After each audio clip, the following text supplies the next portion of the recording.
Hi and welcome back to the channel. It's true, my name is Norf, and over the last few years I've done some observations around ideas. Now, if you're anything like me, you may have found it a real struggle to generate ideas. Now, broadly, ideas are not original, right? We bump ideas into other ideas and we create something that's more than the sum of its parts. You could possibly argue that this process itself is not original, but it works for me and it may well work for you. By all means, take it, refine it, tweak it, tune it, make it your own. So if you're ready, let's get started. I'm not sure about you, but if you're anything like me, I used to find it a real challenge to generate ideas. I would sit there, chew the top of my pen, and generally just waste time. So I've developed a 7-step process for me to generate ideas. Just like anything, if you practice something for 8 hours a day, you're gonna get good at it. That's not to say that you have to practice generating ideas for 8 hours a day. That would probably cause you a bit of a headache. You may have heard of the acronym S.C.A.M.P.E.R. Yes, S.C.A.M.P.E.R. The S.C.A.M.P.E.R technique is a brainstorming and idea manipulation tool that uses a set of directed questions to help generate other ideas by gathering them from divergent fields.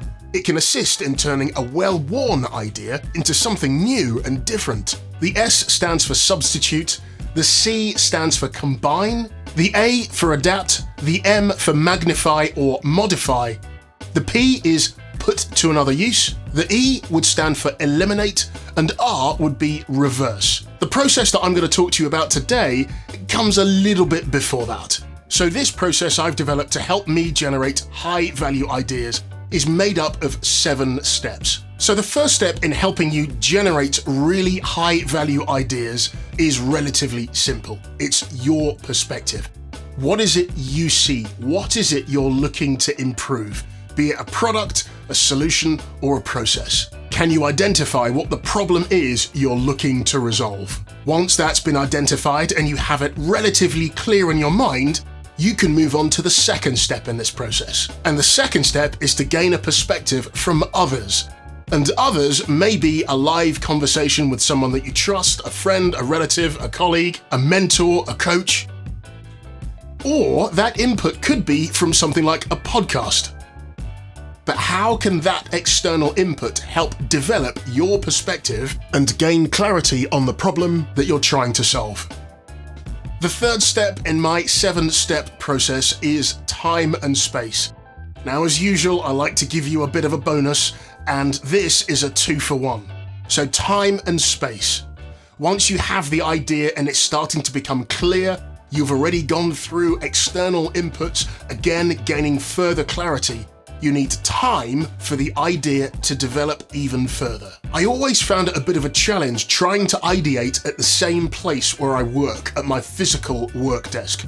So when it comes to space, one of the things I used to do was get up and physically move to a different space. By moving to a different space, it causes a different part of your brain to kick in, the creative part of your brain to kick in, and to run wild. So go and do something else. An easy thing will be to go for a walk or go for a run. You often hear of some people getting their greatest ideas in the shower. It may be playing your favorite musical instrument.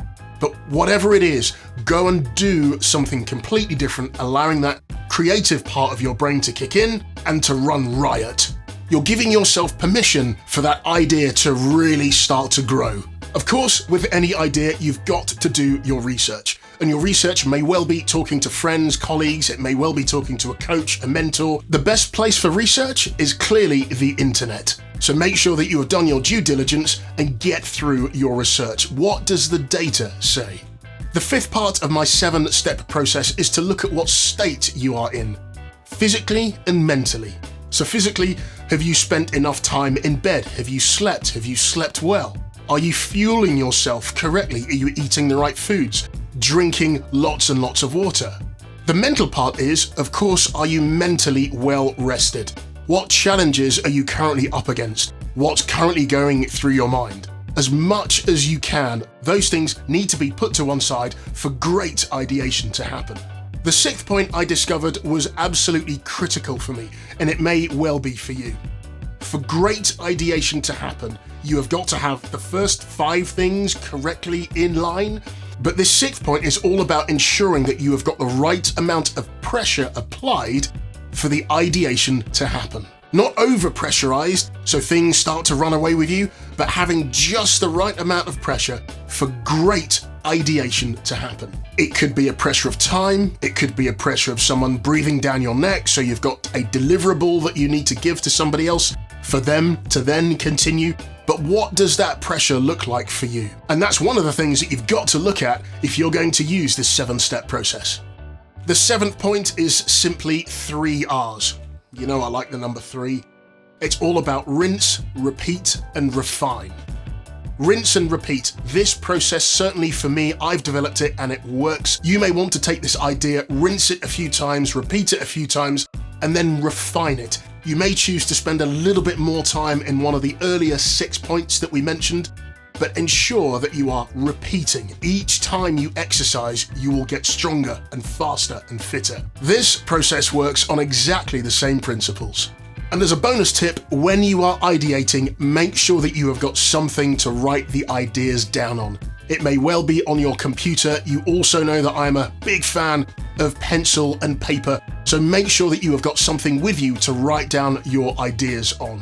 Ensure that from the outset, you tell yourself that no idea is a crazy idea. The refining process then takes that on afterwards. And you can choose to eliminate that idea if you think it doesn't have legs. But from the outset, no idea is a crazy idea. And that is my 7-step process to generate great ideas. Remember, we started with the perspective, your perspective. What's the problem you're trying to solve for? How are you going to improve that process, that product, or the solution? The 2nd point we talked about was getting an external perspective. Have a conversation with a friend, a relative, with a coach, with a mentor, or even get some input from a podcast or a video. Remember the 3rd point? I gave you 2 for 1 in that one, and that was time and space.